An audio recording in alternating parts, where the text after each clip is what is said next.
తాకట్లో ఉన్న మీ బంగారాన్ని విడిపించి ఆ రోజు ఆన్లైన్ రేటుకి కొంటాం. Sharma gold company.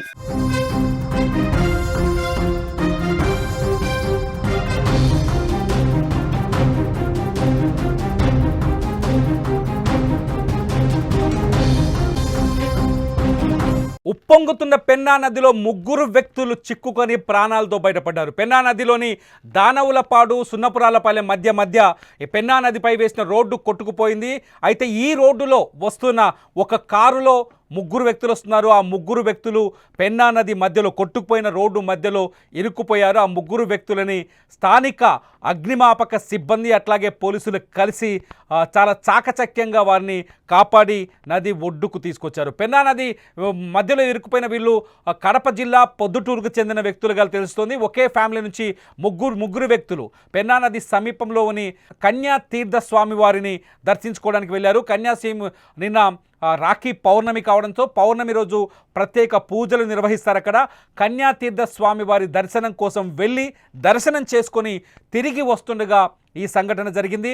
పెన్నా నదిలో మైలవరపాడు నుంచి ఒక్కసారిగా నీటిని కిందకు విడుదల చేసినట్టుగా తెలుస్తోంది. స్థానికంగా భారీ వర్షాలు కురుస్తుండటంతో దాదాపు 10,000 క్యూసెక్కుల నీరు పెన్నా నదిలోకి వదిలారు. పెన్నా నదిలో ఊహించని విధంగా వరద ఉధృతి పెరిగింది. నిజానికి వీళ్ళు కన్యాతీర్థ స్వామి దర్శనానికి వెళ్లే ముందు పెన్నా నదిలో వరద నీటి ఉప్పొంగు ఈ స్థాయిలో లేదు, తక్కువగా ఉంది వరద. అక్కడ రోడ్డు కూడా నీటుగానే ఉంది. మనం చూస్తున్నాం కారు దగ్గరికి పడవలో వెళ్తున్న సీన్ చూస్తున్నాం. ఆ కారులోనే ఆ ముగ్గురు వ్యక్తులు ఇరుక్కున్నారు. మీరు సీన్లో చూడొచ్చు. ఈ కారులో ఉన్న ముగ్గురు వ్యక్తులనే కాపాడేందుకు నిన్న ఎవరైతే ఫైర్ సిబ్బంది ఉన్నారో అట్లాగే స్థానిక పోలీసులు ఫైర్ సిబ్బంది వెళ్ళి ఈ కారులో ఇరుక్కుపోయిన ముగ్గురు వ్యక్తులని బోటు ద్వారా సురక్షితంగా రక్షించి నది తీరానికి తీసుకొచ్చారు. బోట్లో ఆపరేషన్ చేస్తున్న సీన్ మీరు చూడొచ్చు. పెన్నా నదిలో ఒక్కసారిగా వరద ఉధృతి పెరిగిపోయింది. దానవలపాడు సున్నపురాలపల్లె మధ్య ఒక రోడ్డు ఉంది. ఆ రోడ్డు మధ్యలో ఇది జమ్మలమడుగు అంటే కడప జిల్లా జమ్మలమడుగు మండలానికి సంబంధించిన దానవులపాడు సున్నపురాలపల్లె మధ్యలో పెన్నా నదికి సంబంధించిన నది మధ్యలోంచి ఒక రోడ్డు ఉంది. ఆ రోడ్డులోనే కన్యాతీర్థ స్వామిని దర్శనం చేసుకోవడానికి పొద్దుటూరుకు చెందిన ముగ్గురు వ్యక్తులు వెళ్ళారు. ఒక ఫీమేల్ ఇద్దరు మహిళలు ఉన్నారు. వాళ్ళ కుటుంబ సభ్యులు, ఈ ఇద్దరు వృద్ధులు మహిళలు.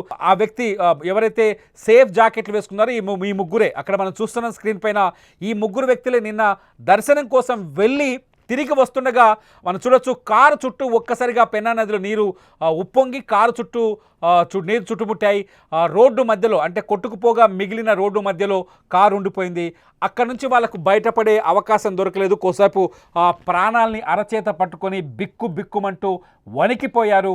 అయితే వాళ్ళ దగ్గర మొబైల్ ఫోన్ ద్వారా లోకల్ పోలీసులకి సమాచారం అందించారు. అట్లాగే స్థానిక రాజకీయ నాయకులు కొందరు ఇమీడియట్లీ స్పందించారు. పోలీసులని అట్లాగే ఎవరైతే ఫైర్ సిబ్బంది ఉంటుందో ఫైర్ సిబ్బందిని తీసుకొని వచ్చి హుటాహుటిన పెన్నా నదిలో బోటు వేసుకొని బోట్లో ఆ కారు దగ్గరికి నీళ్ళలోనే వెళ్ళి అత్యంత సాహసోపేతంగా పైనుంచి నీరు ఉధృతంగా ప్రవహిస్తోంది. పెన్నా నదిలోకి నీరుని దాదాపు 10,000 క్యూసెక్ల నీటిని వదిలేశారు. ఆ పడవని నడిపించడం కూడా అక్కడికి తీసుకెళ్ళడం కూడా చాలా కష్టమైన పరిస్థితిని మనం గమనించవచ్చు. ఆ పడవ ద్వారా ఆ ప్లాస్టిక్ బోట్ ద్వారా ఆ కారు దగ్గరికి చేరుకొని ఆ కారులో ఉన్న ముగ్గురు వ్యక్తులని సురక్షితంగా తీసుకొని మనకు స్క్రీన్లో చూడొచ్చు. చాలా స్పష్టంగా కనిపిస్తుంది. కారు యాష్ కలర్ కారు అది. ఆ కారు నది మధ్యలోనే ఇరుక్కుపోయింది. అప్పటికే అక్కడ ఆ కారు ప్రయాణిస్తున్న రోడ్డు ఊహించని వాళ్ళ కళ్ళ ముందే రోడ్డు కొట్టుకుపోయింది. ముందుకు వెళ్ళలేని పరిస్థితి, వెనక్కి వెళ్ళలేని పరిస్థితి. ఈ పరిస్థితుల్లో ప్రాణాలు అరచేతులు పట్టుకొని వణికిపోయారు.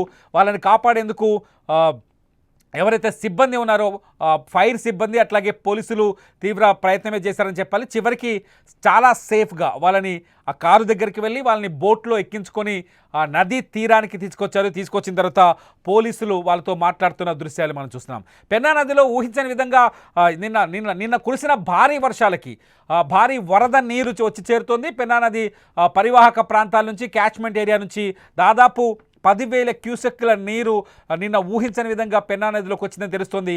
వరదలు పెరగడంతో ఈ సంఘటన జరిగినట్టుగా మనకు అర్థమవుతుంది. ఇది ప్రస్తుతానికైతే ఆ ముగ్గురు వ్యక్తులు సేఫ్ జోన్లో ఉన్నారు. ఆ ముగ్గురు వ్యక్తులు పొద్దుటూరుకు చెందిన ఆ ముగ్గురు ప్రాణాలతో బయటపడ్డారు.